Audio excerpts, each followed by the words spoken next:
Hello and welcome back to Raise the Trident. My name is Jake, and this year I had one of my big goals was to finally get an active Mariners player on the channel. I have not done that yet, and we're not even going to get through all of January before we knock that goal off the list. So today we have welcoming to the channel number 60 member of Los Bomberos, the kid from Maple Valley, Tayler Saucedo. How are you doing today? I'm doing great, man. How are you?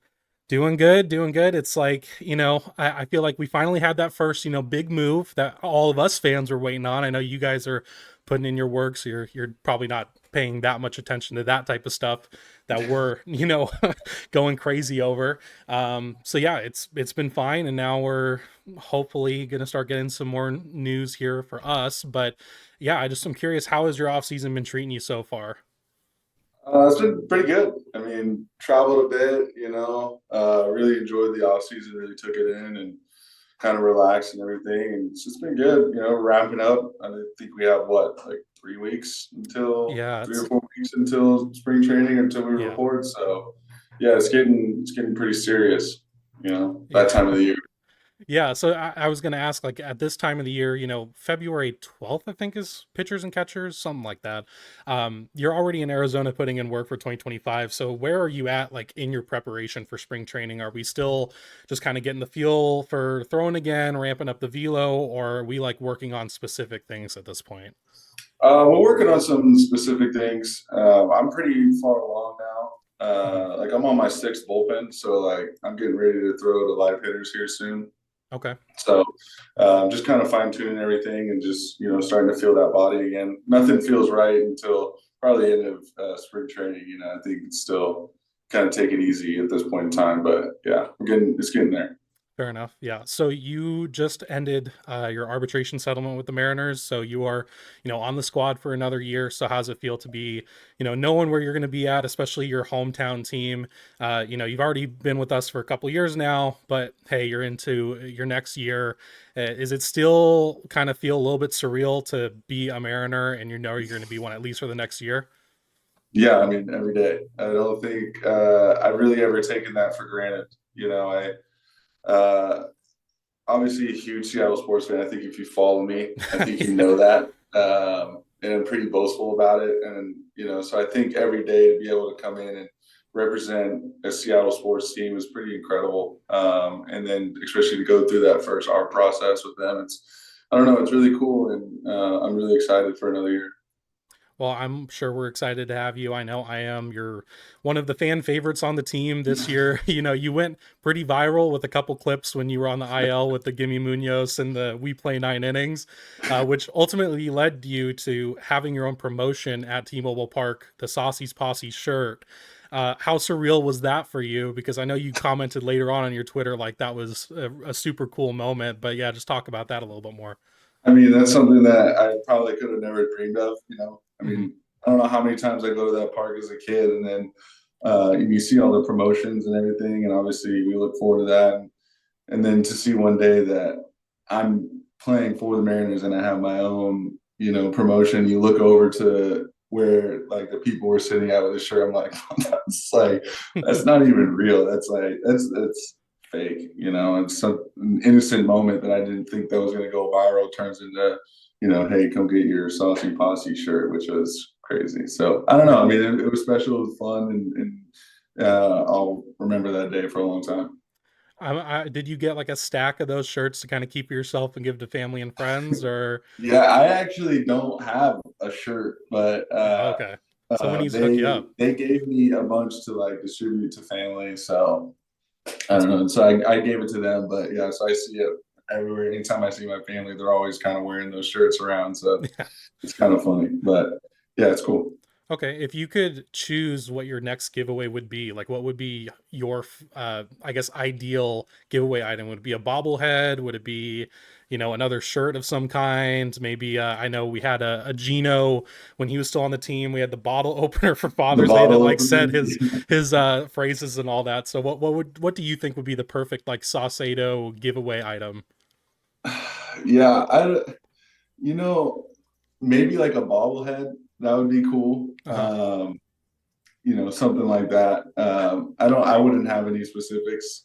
Anything is cool. Of I'm just course. Of course. a left-handed reliever, so anything you can have a promotion would be cool. So, Mhm. I would take anything. Doesn't matter what it is. Yeah. I mean, I feel like it just has to be, I said surreal already, but it just, I think, especially the bobblehead. It's like when you were growing up being a baseball fan, bobbleheads are the big thing. Yeah. And I just can't imagine like what it would be to have your own bobblehead. It probably would be very, I guess, strange in the same way too, being like I'm holding like a miniature version of myself. So Yeah. yeah, hopefully you can get one this year or, within the next couple years. That would be nice. Yeah, somebody actually is funny. I think they gave me somebody traded me a like custom bobblehead that they made of me. So Nice. I have that bobblehead, but I'm pretty sure it's painted over like a James Paxton Okay. bobblehead, which like, hey, like I'm not like whatever, like the whole thing is like me for the most part, but I'm like, this looks an awful like Paxton. I don't Okay. know. It could be, but you can see where like they painted, but it's really cool. So I technically have a bobblehead of myself. Do you get like fan art pretty often? Because like I said, you're kind of a fan favorite. I feel like people would be bringing stuff to the ballpark like that. No, not really. Honestly, like that was like one of a more unique situation. Like I got a message from him, and I was like, I mean, yeah, sure, why not? He just asked for like some sort of shirt or something. I was like, that's an easy trade. So Yeah. yeah, I got the bobblehead, but that's probably the only thing. I think somebody else gave me some like crocheted. I think that's the right word. Crocheted Star Wars figures. That was pretty cool. Okay. They gave me like I don't know. They gave me like 20 of them. It was pretty cool. Okay. So you're a big Star Wars fan. Is that where we're Yeah, at? Okay. yeah. Star Wars, Gotcha. Marvel, DC, whatever it is. Yeah. Nice, nice. So this year, you and some other teammates went to the Space Center during a road trip in Houston. You seem to not be particularly fond of a certain thumbnail choice that was made by the Mariners media team. I don't know if you remember that. You posted on Twitter. It's been changed now, so I'll give you that. But you did say that you just wanted to shake the hand of whoever chose that. I got to ask, did you end up shaking that person's hand or at least have a Yeah. conversation about it? Yeah. As soon as I got to the field, they came right up, and I was like, what are we doing?" Yeah. And they said that they tried to tell me that it was random. That apparently YouTube does that, and I'm Yeah. like, so YouTube just so happened to find that one photo through that entire video that you guys posted where I just look ridiculous. Yeah. And they're like, we'll go change it, we'll change it. But I was like, I mean, it's already like, It's out it's there. done. Like, whatever. We can laugh about it. I don't really care. Yeah. But yeah, don't tell me that it was random. You saw that, you posted it. You know exactly what you did. Yeah.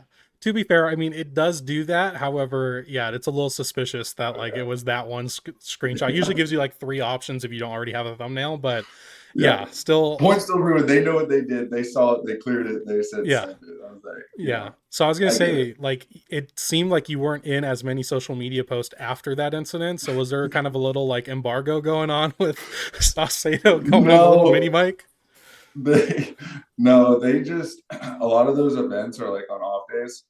Hmm. So it's just like, obviously we don't get very many of them. So like I kind of would like to cherish your off days, and half of your off days spent doing that and content. So it's like, did you really get an off day? Which it's fine. Like they're fun to do. You see new things. Like I would have never gone to a space station, but Hmm. yeah, I think that's the only reason why I just kind of value the off days more. Fair enough. So, in a Mariners uniform, you've struck out some of the big guns in the league. You've struck out Jordan Alvarez, Jose Altuve, and even Shohei Ohtani. What has been your favorite strikeout thus far? Since I've been a Mariner, Yeah. um, I think probably. I mean, it's pretty close. I mean, Jordan or Shohei. Hmm. I think Jordan more so because like I faced that guy so many times. Like that is basically my job, and that's kind of why I'm here is to get guys out like that. And obviously, I know what he did to us in the playoffs, and Hmm. that I know that holds close to everybody. And so, Yep. anytime we can get him out and strike him out, I think that's a great thing. And he's a he's an unbelievable hitter. He's tough, and Yeah. he's massively scary. But at the end of the day, if you execute, he's just like anybody else, and that's all you really need to do. So, I think that's probably up there. Obviously, Shohei. I think maybe if I can get him in a Dodgers uniform, it'll be a little bit better because I think Yeah. Dodgers uniform is kind of going a little crazy right now. You Yeah. know. That's He's a true. different hitter than he was when he was with the Angels. So, Yeah. and I walked him. So, Yeah, well, you've struck him out too, so hey, we've gotten we're 1-on-1. We need that like best of 3 against yeah, Otani and see how it goes. Who's been like the most exactly. nervous when you've seen them walk into the batter's box, or it doesn't even have to be nervous, but kind of like the most like, wow, this I'm really about to face this guy. Yeah, I don't know if nervous, but definitely I've been like, holy shit, like this is kind of crazy. Hmm. Was Miguel Cabrera. Like Yeah, fair enough. I got to face him. It's like I didn't doesn't matter if it was, how years down his career, like it's so crazy. Like this guy, I watched like what he's done throughout his whole career, and it's like now I've got to go get him out. Like that's wild. Like that's Yeah. wild. Like you couldn't have told me that 3 years ago. Like I would be doing that. Like Mhm. it's just crazy. That was a really cool moment. So glad I got to do Mhm. that. Yeah, so it leads into my next question. I was watching your appearance on the Marine Layer pod last year. You said that Ichiro could arguably still play if he wanted to. So let's put in a hypothetical scenario, present day. You do a live AB against 51-year-old Ichiro Suzuki. What's your game plan to try to get him out, and how do you think the end result would be? I don't know. I mean, that is such a tough one because he's like 1-1. Like he's Mhm. had such a unique like swing and just everything about him. Like I just don't really know how I would get him out. Like obviously I would probably face him. I think he's has like a little bit of a rise to him. He's not like trying to, hit for power or anything. He's just trying to get his base and get on and create havoc. So I mean I think I would have to just stay strong and throw sinkers at him and hopefully I can get him to roll over. Mhm. But again, like he's moving out of the box, everything. It's just weird. Like my ball goes that way. I don't know how it would go, but it's Ichiro, so you'd probably get a hit. I don't know. Just a little up the But middle shot, yeah, probably. Yeah, it's just it's like nothing to him, like can't get it whatever. out. Do you Yeah. feel like it would be different with like let's say Mike Cameron? I know he hangs out a lot. Do you think he is kind of a guy that try to pitch to him and be like, let's just give it a shot? I don't know. I feel like it'd be fun to do like live ABs Yeah, against legends. I think that would be really cool. I think he could do it. I actually have not seen him like do like a lot of baseball activity. I know Mhm. he's like doing stuff with the outfielders and stuff like that, but they're in different locations, different times. So like I haven't seen how he moves. I've Okay. seen how Ichiro moves, so like I know like that dude could probably still do it if he wanted to, Yeah. like emergency, like 10-day contract real quick, like Yeah. kind of thing. Like I know he can do it. I haven't seen Kenny move like that, so I don't know. Okay. Fair enough. Fair enough. So when you get to spring training, I don't remember if it was last year or what, but there's that video of Ty France and Bryce Miller going in and out and doing that whole like run. So do you have any ideas up your sleeve as far as just like some fun stuff to get up to when you get to Arizona? As in what, like Just like activities? I guess when you're not like actively working on what you're Yeah, doing, okay. and anything that you kind of get up to when you're in Peoria and in between games, in between bullpens. No, I don't have anything on the top of my head, no, but Okay. if you got any ideas, Well, I think we need a Saucedo and like just a bullpen in and out run because I love that video so much. I think we just need a bullpen version, or we just need like a bullpen podcast episode, just one off thing, because I know you guys are notorious for like all of your conversations. We brought up the whole Babe Ruth thing before, and now have you flipped your idea as far as the Babe Ruth conspiracy on if he's even real or not? yeah, it's so funny about that whole conversation is that like when they originally asked me that question, I don't remember having that conversation, but I know it took place, especially Okay. with like the Ted Williams home run. But I just ran with it. I just was like, oh yeah, Babe Ruth's not real. Totally. Like I didn't know at the time like what that was. I thought we were just having fun. Like I was laughing about it. Like Yeah, of course. now people like think like I don't believe dinosaurs and stuff like that. So Yeah. somebody says that it's like no, yeah, I definitely have flipped. He's definitely real, but I think I couldn't have imagined where that was going to go. Yeah. Like, Went a little viral, just a little. yeah. So that was funny, but yeah, I have flipped. I have flipped for sure. Okay. Good to know. I So, think I flipped. I think I flipped earlier in the year when we were in Toronto to like switch the vibes. I was like, I don't know what it is, but like if mhm. I have to, like I tweeted it out. I was like, I think Babe Ruth is real. Let's hopefully we can switch this thing. And Yeah. actually, we ended up. I think we went on a little run at that point in time. So Okay. yeah, hopefully the baseball gods are smiling down on us now. So Yeah, they've corrected. Hey, there could be a conspiracy that his numbers are inflated, but he was definitely real. But we won't get into that. I'm not. I'm not. I'm not going to bark up that tree. Okay, fair enough. So, I heard former MLB reliever Trevor May once talk about like his favorite and least favorite bullpens to hang out in. So, I'm going to ask you that question. What are kind of your top three favorite non-T-Mobile bullpens, and some of your least favorite bullpens to hang out in during the games? Um, I think probably one of my favorite bullpens to hang out in is probably Boston. Okay. It's just because like you're out there, like you're in the crowd with them, like you're fully immersed with everything that's going on. Hmm. So I don't know, it's really cool to like kind of get going, like especially when you're warming up, everyone's like heckling you, Of so it's course. like kind of it's kind of gets you going, it amps up things a little bit more. I think for sure we don't ever have to deal with it ever again. My least favorite is the Coliseum Yep. bullpen. Not because like I think the on the field thing is kind of cool, like whatever old school, like whatever. But like they put you in this like little dungeon, and so like it like Yeah. kind of sinks in. So then your knees are like up, but everything else is like covered, like head and everything, but your legs are out. And when it rains, you have nowhere to go. So Hmm. then Yeah. like your knees are just soaked, and then you go in there with like your pant legs in the middle of the game. Everything is just soaked from like the midline to your knees, and you're just Hmm. uncomfortable. And you've just been like hunched over in the worst position all game. And then you're like, all right, let's get going. Like, Yeah. stupid. So, yeah, thankfully, which is funny because the Coliseum, the whole playing surface is awesome. The field itself is great. Hmm. Everything around it's terrible Yeah. though. So, That's but true. yeah, I think those are my least favorite.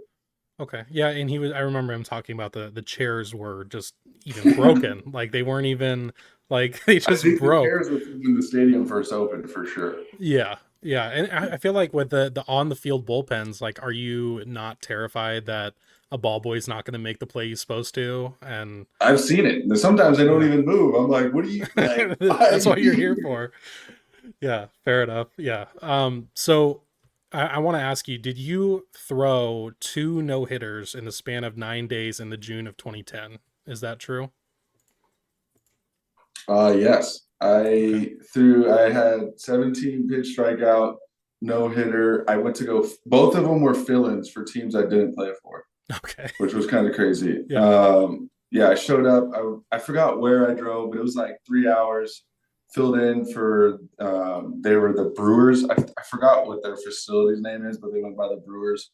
I don't know if they're a baseball facility anymore, but yeah, 17 strikeouts that day, and then like a couple of days later, went to fill in for somebody else, and it should have been a perfect game, but Yeah. the shortstop made an error at the end, so it That's too was a bad. no hitter. But Yeah. yeah, I mean high school stuff, but yeah, it was pretty cool. So you've Really, really cool run. was it for your high school? You were filling in for a different high school team, or are we talking like travel These are like ball, select club ball? teams. Okay.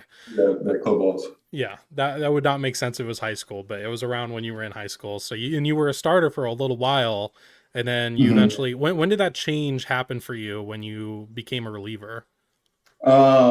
Yeah, I switched around like 2019. 2019, I was doing both.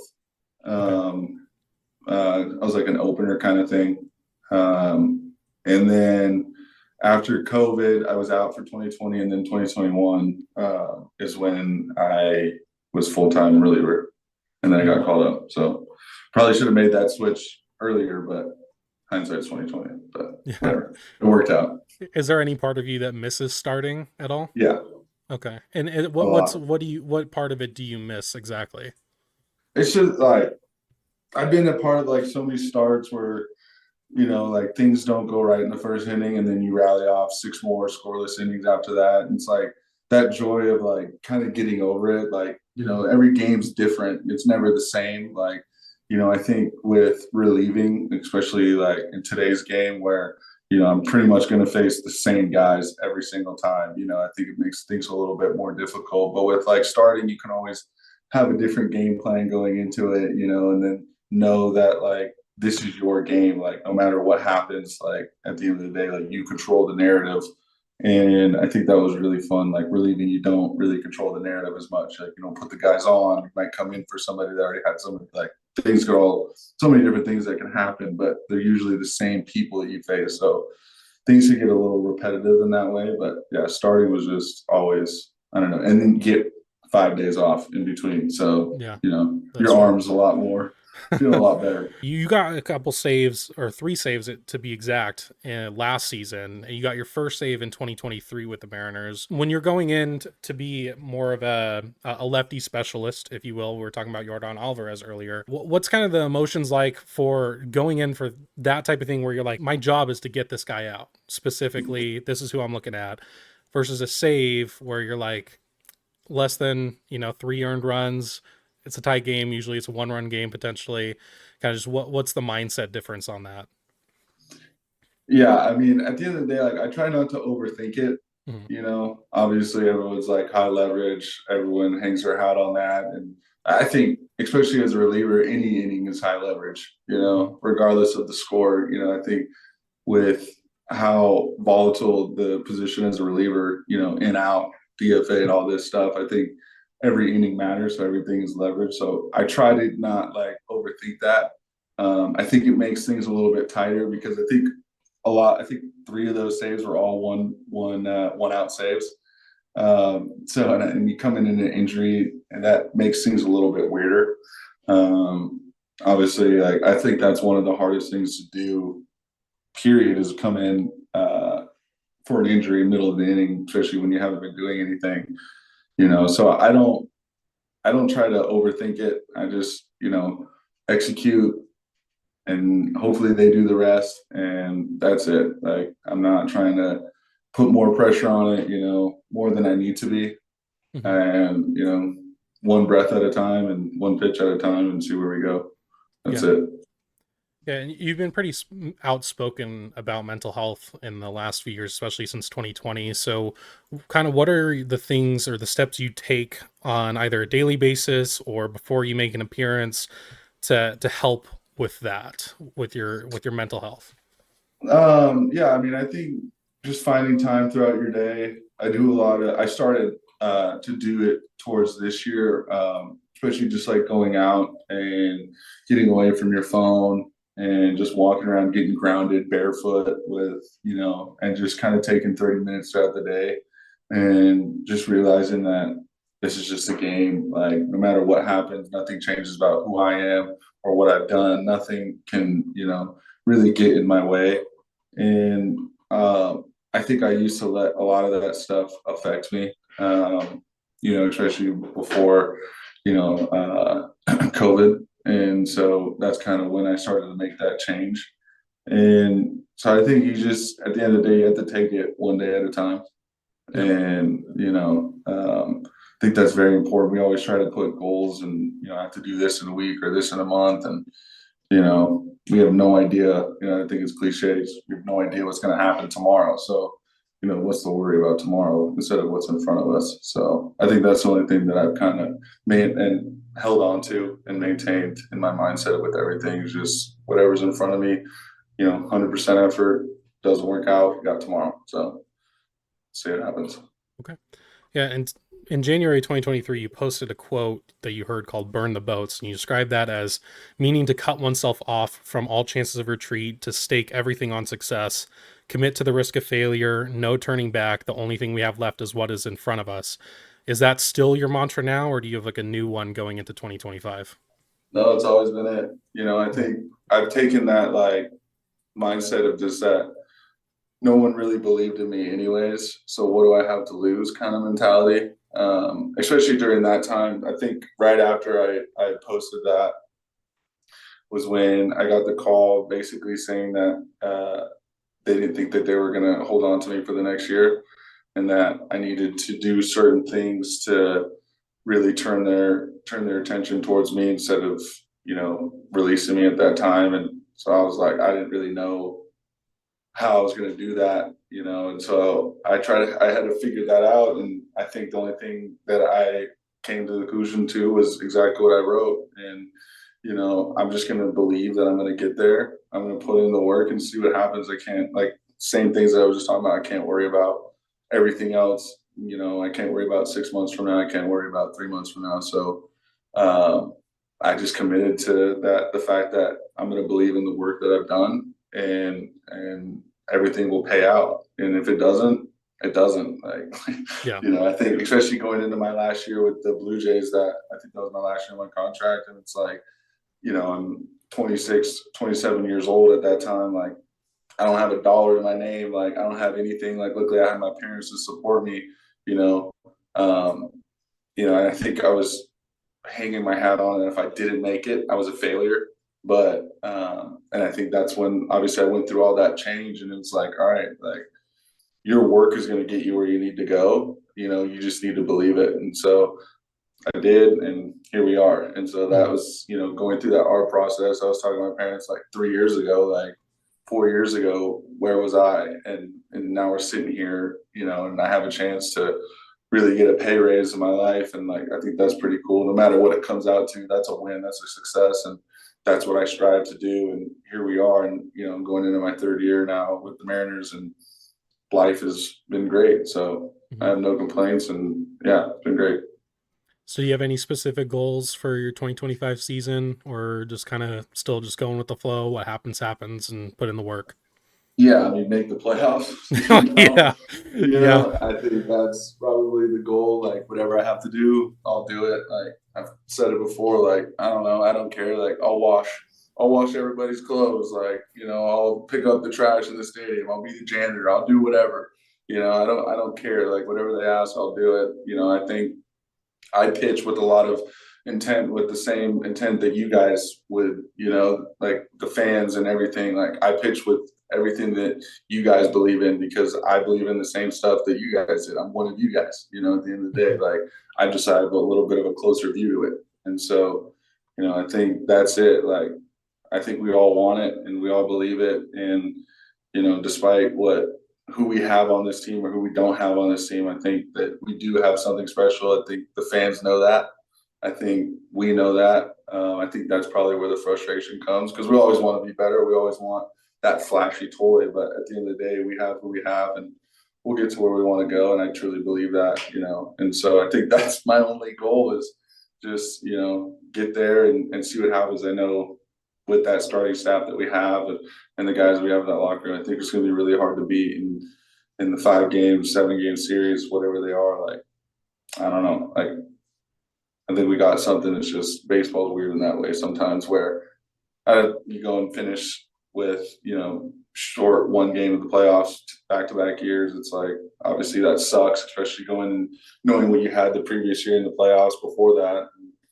I think it's going to work out. I don't know. I have a Okay. feeling it's gonna happen. So we'll see. Yeah. So I guess we'll send this out with, and you kind of already have given it, but just what's your message to Mariner fans for the 2025 season? We mentioned earlier, we've all kind of just been on the edge of our seats as far as who are we going to get, that type of stuff. All the players are in a different mindset than us, but yeah, just what's your message for the Mariners fans going into 2025? Just stick with us. Ride the wave. Baseball is not something where it's like you go into a football season where you can dominate once a week. Mhm. It's a very tricky game, and it's every single day. It's going to be good and it's going to be bad, no matter who you are. I think, it doesn't matter who won it. I think you see the Dodgers, they probably went through it no matter everything. People always say the Dodgers, everything's great, but I think, every team's going to go through it. I think you just have to stick with it, and I truly, um, am going to be happy when everything works out the way that we all want it to. And, so just ride the wave and enjoy it, good or bad, you know. Yep. So yeah, that's it. And yeah, we'll do it. Go M's.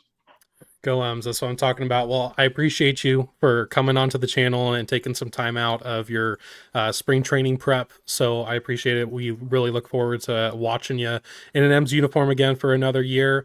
And yeah, just want to say thank you for coming on. Yeah, of course, no problem. Thanks for having me. Thank you. That's going to be it for me in this one, and we'll see you in the next.